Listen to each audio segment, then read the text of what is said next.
Que el Señor te bendiga, hermano.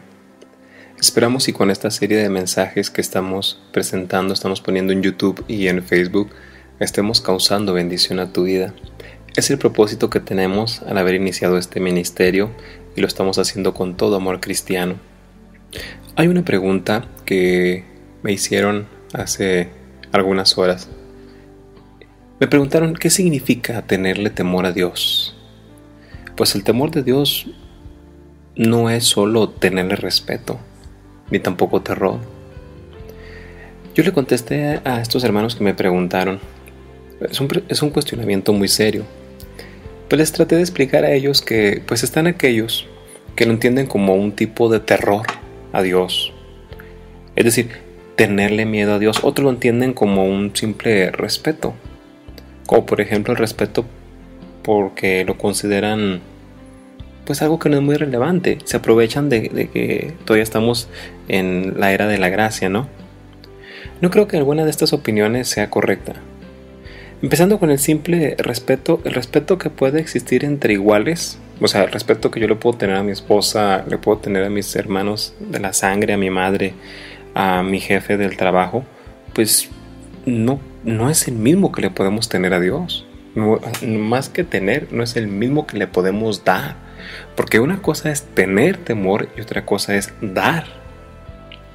Entonces es algo muy triste ver que hay hermanos que, híjole, a lo mejor te va a causar por ahí algo, ¿no? Pero es muy triste ver que hay hermanos que respetan y obedecen más a sus jefes donde trabajan que a Dios mismo. Yo me encuentro con jóvenes cristianos que como alumnos respetan tanto a ese profesor que es el estricto, el más duro, el que te puede reprobar. Yo soy un maestro así en la universidad donde trabajo. Encuentro con jóvenes que, miren, con tal de ser tomados en cuenta, respetan más al jefe del grupo o al chavo más popular de la escuela o del grupo para ser tomado en cuenta. Y así te puedo seguir diciendo muchas cosas más. Además, te voy a decir algo que va a sonar algo rudo, algo fuerte, pero así es. Hay hermanos que respetan más a su pastor, a su líder, a su diácono, a su consejero, que a Dios mismo. No estoy diciendo que no los respetes, los debes de respetar, pero hay gente que le tiene más temor a estos oficiales de la iglesia que a Dios mismo. O sea, repito, con esto no te estoy diciendo que no les debes de dar respeto y obediencia, pero poner a todos los antes mencionados sobre Dios, híjole, es un error grandísimo. Es más, déjame te digo, ¿qué lees pues en la Biblia relacionado con el temor de Dios? Es más, ¿cómo describe la Biblia el temor a Dios? Pues si tratamos de generar una respuesta para una persona que no sea creyente, el temor de Dios, la gente que no tiene a Cristo en su corazón, si tú le preguntas, pues dice, le temo al juicio que va a hacer Dios, o le temo a qué es lo que va a pasar cuando yo me muera, una muerte eterna. O sea, es a lo que ellos se refieren. Y tienen razón, porque Lucas en el capítulo 2, el verso 5 nos dice que hay que temer a aquel que después de haber quitado la vida tiene poder de echarlos en el infierno. Hebreos 10:31 lo hemos leído muchas veces y nos dice, horrenda cosa es caer en manos del Dios vivo. Ahora, para un creyente, el temor de Dios es algo muy diferente. El temor del creyente lo ve como la reverencia a Dios. De hecho, Hebreos 12, los versículos 28 y 29 nos habla de esto. Que nosotros hemos recibido un reino inconmovible. Entonces, debido a esto debemos de tener gratitud. Y por esta gratitud, mediante esta gratitud, es la que nos impulsa a servir a Dios. Pero cuando tú dices servirle a Dios, aquí hay algo bien importante en esos versículos de Hebreos. Tienes que servirle a Dios tratando de agradarle, uno, con temor. Y aparte nos dice que lo tenemos que hacer con reverencia. Y aquí hay una advertencia muy, muy fuerte. Dice, porque nuestro Dios es fuego consumidor. Entonces, estamos hablando que esta reverencia y la admiración es exactamente lo que significa el temor de Dios para los cristianos. Este es el factor que nos motiva a rendirnos al Creador del universo. Entonces, aquí tendríamos que hacernos las siguientes preguntas. ¿Cómo se describe pues Dios a Él mismo? ¿Y cómo lo entiendes tú? Pues a través de lo que dice la Biblia. A lo que me refiero es a lo siguiente, hermano. Si a ti te han dicho que el temor a Jehová es, siéntate, no te muevas de la banca, no hables, no te atrevas a aplaudir, no te atrevas a hincarte en el culto de oración, no te atrevas a postrarte porque te van a ver los hermanos y los vas a escandalizar, etcétera. O sea, no. En resumidas palabras, no creo yo que ese sea el temor a Dios.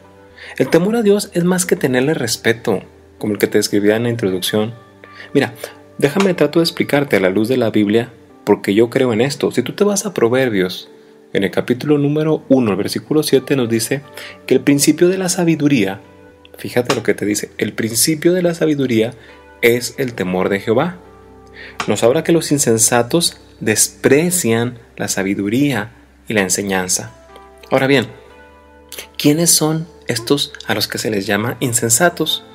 Pues para mí son todos aquellos que, a pesar de los sermones del pastor, a pesar de la enseñanza bíblica, a pesar de la administración de la alabanza, a pesar de su asistencia a los cultos de oración, a pesar de los milagros y la misericordia que Dios ha hecho en sus vidas, siguen siendo igual, siguen viendo las cosas igual. O sea, no han desarrollado una vida cristiana que le agrade a Dios. Y todavía no cambian, pues porque no le tienen temor a Dios. Se aprovechan de que estamos en el periodo de la gracia. Pero hay algo aquí que yo te quiero comentar, hermano. No se te olvide que Dios escudriña los corazones. Bueno, es decir, si nos pasamos por alto este principio bíblico, acuérdate que la palabra nos dice, el principio de la sabiduría es el temor de Jehová. Si nos pasamos por alto este principio bíblico, esta es la base de la vida de todo hombre y mujer que es hijo de Dios, nacido de nuevo mediante la sangre de Jesucristo. Sin entender el temor de Dios en nuestra vida, no podemos tener éxito. Sin el temor de Dios en nuestra vida, no hay éxito en la vida cristiana. Es más, no hay éxito en el ministerio del cual formas parte. Es más, no hay éxito ni en tu permanencia en la iglesia. A lo que me estoy refiriendo es que renuncies a ser solo un miembro más, a ser solamente un número más, pues que cumple con ir los domingos, no hace nada, da su ofrenda, pero, o sea, no llevas tu vida cristiana más. Yo te invito, hermano, que me estás escuchando, a que si tú eres uno de estos, híjole, hermano, yo sé que es duro, pero si tú eres uno de estos, no tienes temor de Dios como lo describe la Biblia. Respetas a Dios, le tienes reverencia a Dios, pero no le tienes temor a Dios, porque si tú le tuvieras temor a Dios, tu vida tendría que presentar un cambio muy fuerte. Ahora, Proverbios 1:7 declara que el principio de la sabiduría es el temor de Jehová. O sea, hasta que comprendemos quién es Dios y desarrollamos un temor reverencial hacia Él, es el momento en el que vamos a empezar a darnos cuenta cómo la vida cambia. Ahora, cuando me refiero a que la vida cambia, tu vida cambia por este temor que le tienes a Dios. Te pones a trabajar en la iglesia, te involucras en los ministerios de la iglesia, y etcétera, ¿verdad? Las demás actividades que ya hemos mencionado en otros mensajes. Pero como reverencia, no podremos adquirir la verdadera sabiduría. O sea, la reverencia no basta. La reverencia se acompaña con el temor a Dios. O sea, la verdadera sabiduría, de lo que te leía hace rato en el capítulo de Proverbios, solo procede de que tú tengas un entendimiento de quién es Dios. Si tú entiendes quién es Dios, vas a entender que, mira, Él es santo, santo, santo. Vas a entender que Él es justo. Vas a entender que Él está lleno de amor. Vas a entender que Él es soberano. También tiene ira. Mira, Deuteronomio, en el capítulo 10, los versos creo que son 12, 20 y 21, te lo dice. Hablándole a Israel, le dice, es más, déjame lo busco.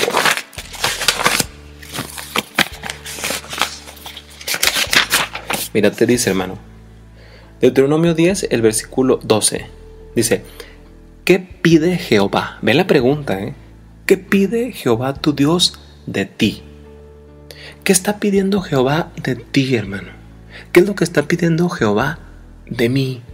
¿Qué está pidiendo Jehová de tus hijos? ¿Qué está pidiendo Jehová de tu esposa? ¿Qué está pidiendo Jehová de tu esposo? ¿Qué está pidiendo Jehová de tu ministerio? ¿Qué está pidiendo Jehová de tu pastor, de tu consejero? ¿Qué es lo que está pidiendo Jehová de tu iglesia? Mira, aquí nos dice, lo que pide Jehová es, sino que temas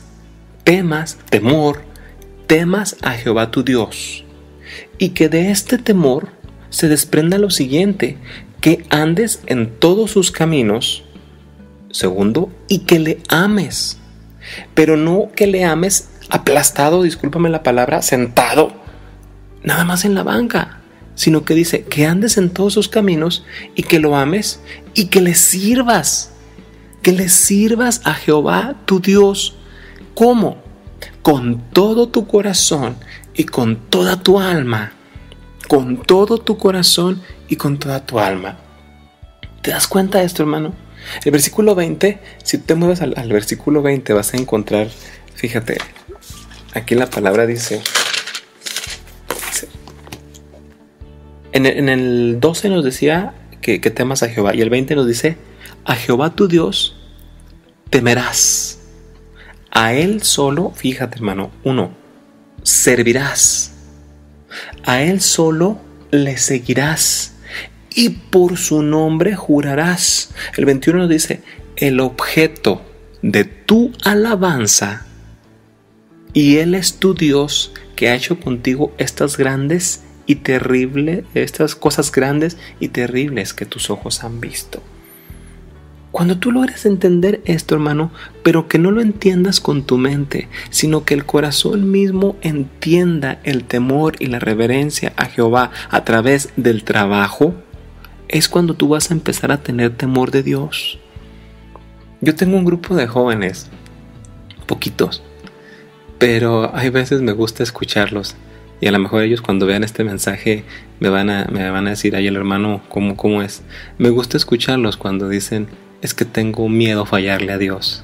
Es que tengo temor no hacer las cosas bien para Dios. Es que tengo temor no cantarle bien a Dios. Es que tengo temor no darle bien la clase a los niños. Es que tengo temor. Y cuando escucho esto, yo les digo, hacen bien en tener temor.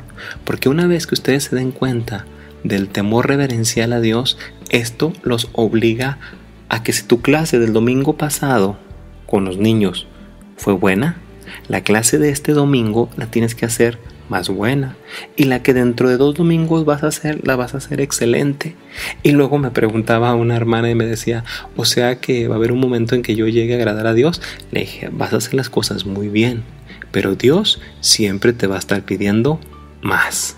Y me decía ella, ay hermano, yo les he enseñado a ellos que una parte de la palabra dice que al que más se le confía y que al que más se le da, más se le pide. Entonces entiende lo que dice Deuteronomio 10 del 12, 10, 12, 20 y 21. Hoy en día, miren hermanos, a lo mejor la manera en que yo comparto con ustedes la palabra de Dios, yo no soy un gran predicador, pero trato de tomar la Biblia y le pido al Espíritu Santo que a través de la santa palabra de Dios yo pueda bendecirte con su palabra. Pero, hermano, hoy en día muchos hermanos discuten y se pelean por conceptos, por acciones, por prácticas que se hacen en la iglesia y descuidan enseñar este principio básico a todos los miembros de la iglesia. Hermanos, miren, ¿de qué nos sirve estar discutiendo que si cuando se recoge la ofrenda y el diezmo el canto debe ser solemne? No, mejor debe ser solemne porque pues es nuestra gratitud a Dios, ¿no? O que debe ser movido porque estamos alegres por todas las bendiciones de Dios.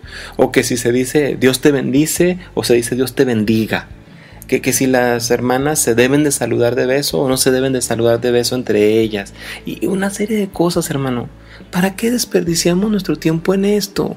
Esto, hermanos, no va a edificar espiritualmente al cuerpo de Cristo. Esto no hace que los hermanos abran los ojos a la palabra de Dios y a lo que Dios está pidiendo de nuestro comportamiento como hombres y mujeres cristianas.